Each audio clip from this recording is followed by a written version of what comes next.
आज हम सामाजिक विज्ञान भूगोल में अध्याय के उत्तर तथा उत्तर पूर्वी पर्वतमाला हिमालय पर्वत की उत्पत्ति के बारे में पढ़ेंगे। पृथ्वी के किसी भूभाग की धरातलीय बनावट और स्थलाकृतियों के बनने में पृथ्वी की दो शक्तियों की प्रमुख भूमिका है। वे हैं अंतर्जनित और बहिर्जनित शक्तियां।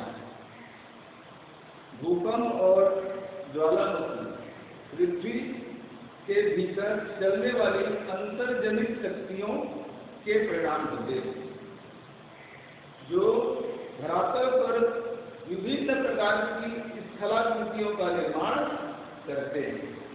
धरातल पर वायु, वर्षा, हिम, जल तथा तापमान की क्रियाएं सतत क्रियाशील है, जो धरातलीय स्थलाकृतियों में लगातार परिवर्तन लाती रहती है।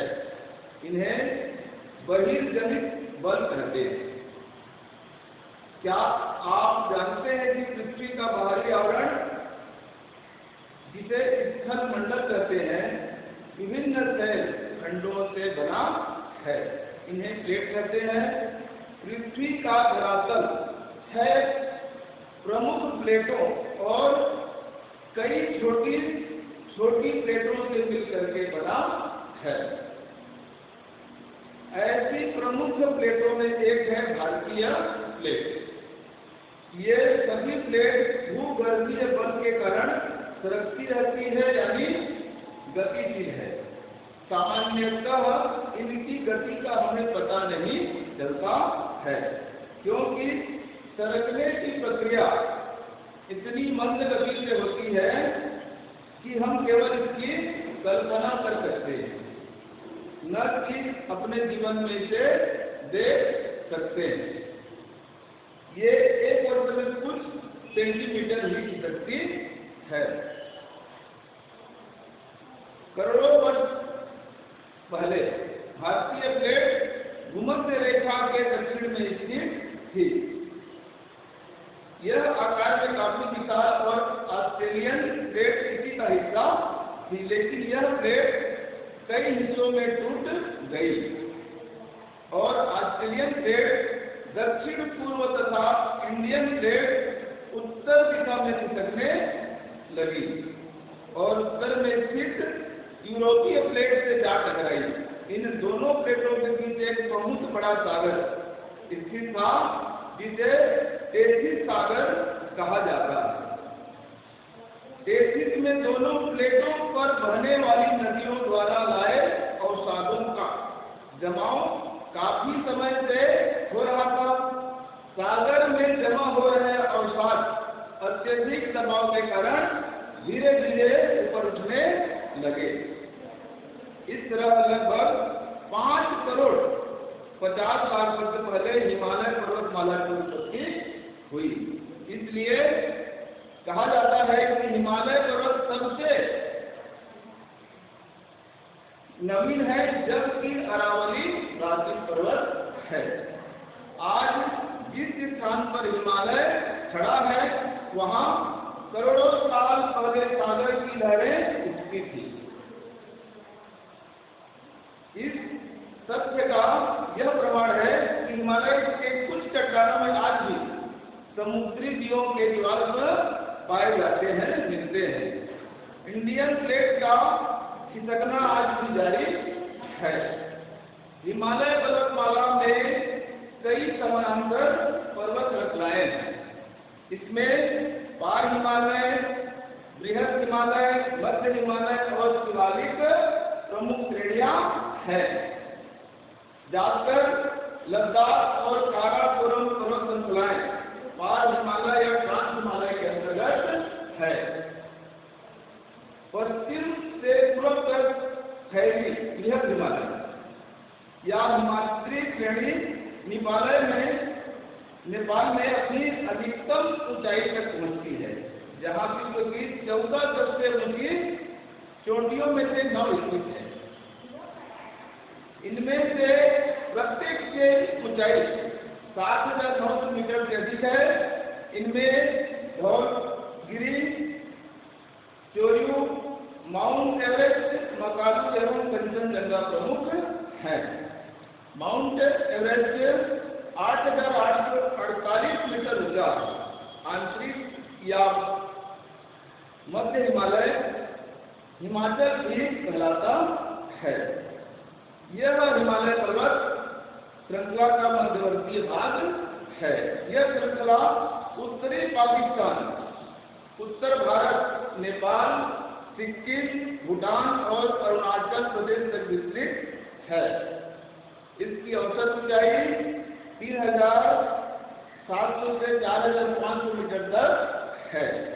शिवालिक हिमालय सबसे निम्न भूभाग है। शिवालिक का दक्षिणी हिस्सा मैदान की ओर तीव्र ढलान वाला है और इसके उत्तर की ओर समतल भूमि वाली घाटी या बेसिन, जिन्हें दून कहा जाता है, देहरादून ऐसी घाटी में बसा एक प्रमुख शहर है। हिमाचली और पीर पंजाल के बीच स्थित खूबसूरत तस्वीर घाटी है। यह एक अंतर पर्वतीय घाटी है। इस घाटी से होकर सतवा तक झेलम नदी जम्मू और कश्मीर के विशाल मीठे पानी की उलट झील से होकर बहती है। हम जानते हैं कि उत्तर और उत्तर पूर्वी पर्वतमाला का भारतीय उपमहाद्वीप के पर्यावरण और मानव जीवन में एक अभूतपूर्व और महत्वपूर्ण योगदान रहा है। हिमालय की प्रमुख नदियों का उद्गम स्थल है। इनमें ब्रह्मा है, इनमें ब्रह्मपुत्र है, गंगा है, सिंधु है, सबसे बड़ी नदियां हैं। तीस्ता व मानस ब्रह्मपुत्र तंत्र की नदियां हैं। झेलम, चिनाब, रावी, व्यास और सतलज सिंधु तंत्र की और यमुना, काली, कर्णाली, राप्ती, गंडक, गोमती व कोसी गंगा तंत्र की नदियां है। उत्तर भारत में बहती समस्त नदियां सिंधु, गंगा, ब्रह्मपुत्र के विशाल मैदान का निर्माण करती है। यह सतत बहने वाली नदियां सघन आबादी वाले मैदानी क्षेत्रों की जीवन धारा है।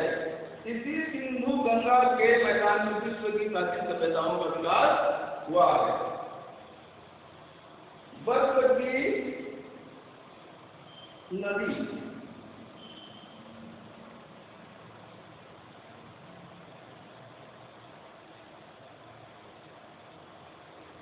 अब इसमें आता है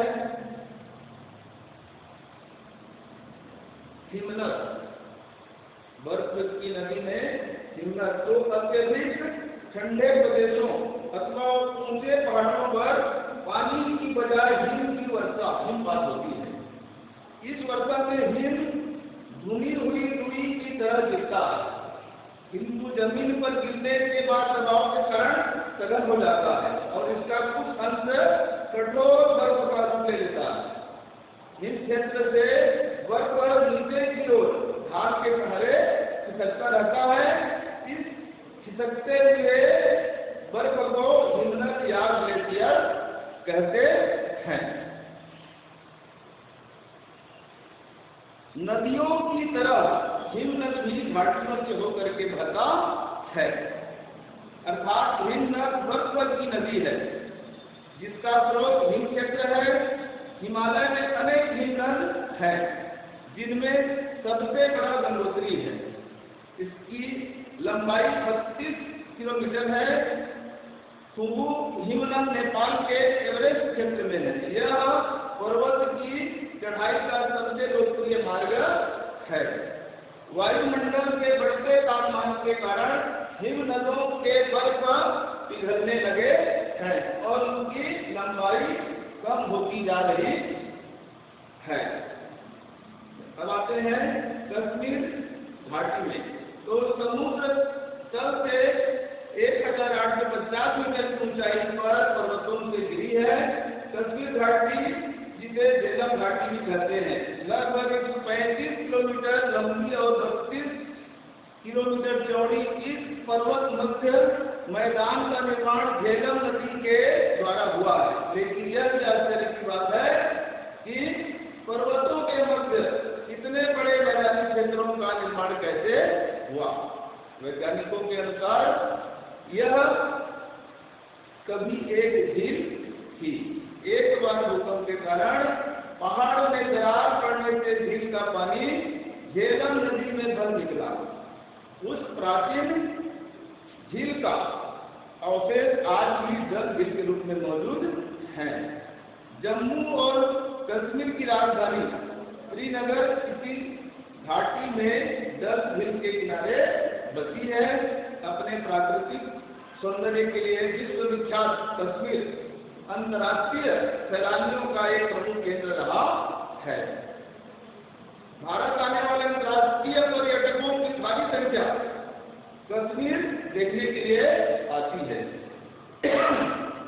डल झील में तैरते नाव के घर, जिन्हें हाउस बोट कहते हैं, विशेष आकर्षण है और यह यहाँ के लोगों की आजीविका का प्रमुख स्रोत भी है। कृषि के अलावा यहाँ कई प्रकार के उद्योग भी हैं, जैसे कालीन उद्योग, अखरोट की लकड़ी के फर्नीचर, बुनाई, कश्मीरी पश्मीना, साल, केसर आदि।